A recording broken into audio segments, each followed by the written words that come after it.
আচলতে যিখন ৰাজ্যৰ বিজেপি চৰকাৰে আচলতে গৰুক মা বুলি আচলতে পূজা কৰে, আই বুলি পূজা কৰে।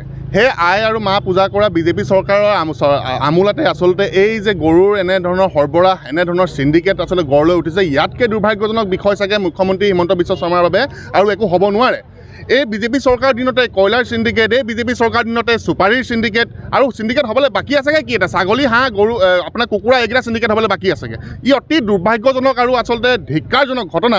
আৰু এটা কথা, আজি আমি টাই আহোম ছাত্ৰ সন্থাৰ ডিমৰ আমাৰ স্থানীয় গোটেইকেইটা সংগঠনে আমি আজি ডিমৌ থানা আজি ঘেৰাও কৰিবলগীয়া হৈছে। কি কাৰণে ঘেৰাও কৰিবলগীয়া হৈছে?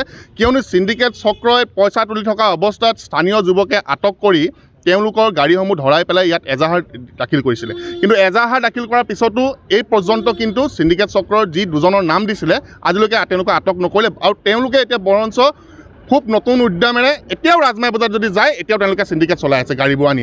আৰু এইটো এটা কি ধৰণৰ আচৰিত ধৰণৰ বিষয় যে বৰডুমচা বজাৰৰ পৰা যদি গৰু যদি গাড়ীত আহি পেলাই যদি পাৰ হয় নগাঁৱলৈ যায় বা ক'বলৈ যায়, ৰাজমাই নগৰ ৰৈ থকাৰ কি কথা আছে? মানে নীতি নিয়ম অনুসৰি বৰডুমচা বজাৰৰ তাত থকা যিসকল হাত খোৱা আছে তেওঁলোকে ৰচিদ পত্ৰ দিয়ে পঠিয়ায়। তাৰপিছতো আকৌ আহি ৰাজমাত আহি ৰখিবলগীয়া কি যুক্তি আছে? অৰ্থাৎ ইয়াত চিণ্ডিকেটত এই যে চিণ্ডিকেট হৈ আছে সেইটোৱে এটা প্ৰমাণ। গতিকে আমি আজি এটা কথা স্পষ্টকৈ আমি আজি এই আন্দোলনৰ যোগেদি জনাই দিব বিচাৰিছোঁ যে এই ধৰণৰ চিণ্ডিকেট কাৰ্য, এই ধৰণৰ গুণ্ডাগিৰি, দাদাগিৰি, এই কথাবোৰ আৰু সহ্য কৰি থকা নহ'ব। ইতিমধ্যে এয়া আমাৰ 3 নম্বৰ কাৰ্যসূচী। এই 3 নম্বৰ কাৰ্যসূচীৰ যোগেদি পুনৰবাৰ আজি আমি স্পষ্টকৈ জনাব বিচাৰিছোঁ যে আগন্তুক দিনত যদি 24 ঘণ্টাৰ ভিতৰত যদি এই চিণ্ডিকেট চক্ৰটো যদি পলিয়ে পোখাই উৎখাত নকৰে, তেনেহ'লে আমি দৈনিক ধাৰাবাহিকভাৱে ডিমৌ থানাখন আচলতে আমি ঘেৰাও কাৰ্যসূচী গ্ৰহণ কৰিম। ধন্যবাদ। অতি পৰিতাপৰ বিষয় যে আজি ডিমৌ অঞ্চলত প্ৰায় সদায় ৰাতি হ'লে প্ৰায় গৰু চুৰ হৈ আছে, কৃষকৰ ঘৰৰ পৰা গৰু চুৰ হৈছে। কিন্তু পৰিতাপৰ বিষয় যে ডিমৌ আৰক্ষী প্ৰশাসনে আৰু জিলা আৰক্ষী প্ৰশাসনে সকলো জ্ঞাত যে চোৰক চিনিও পায়, তথাপি তেওঁলোকক আজিলৈকে গ্ৰেপ্তাৰ কৰিবলৈ সক্ষম হোৱা নাই। ইয়াত এটা কথা স্পষ্ট হৈ পৰিছে যে জিলা আৰক্ষী প্ৰশাসন আৰু ডিমৌ আৰক্ষী প্ৰশাসনে তেওঁলোকৰ ৰক্ষণাবেক্ষণ দি আছে।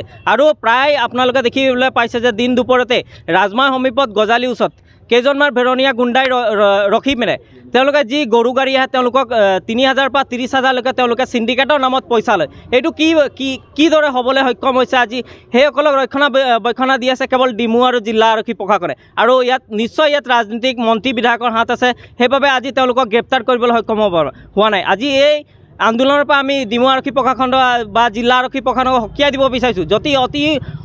অতি সোনকালে যদি তেওঁলোকক এই চিণ্ডিকেট চক্ৰত যদি উৎখাত নকৰে, তেনে আমি আগন্ত কাইলৈৰ পৰা আৰু ধাৰাবাহিক আন্দোলন কাৰ্যসূচী হাতত ল'বলৈ বাধ্য হ'ম। ইয়াৰ বাবে কেৱল জিলা আৰক্ষী প্ৰশাসনে জগৰীয়া হ'ব।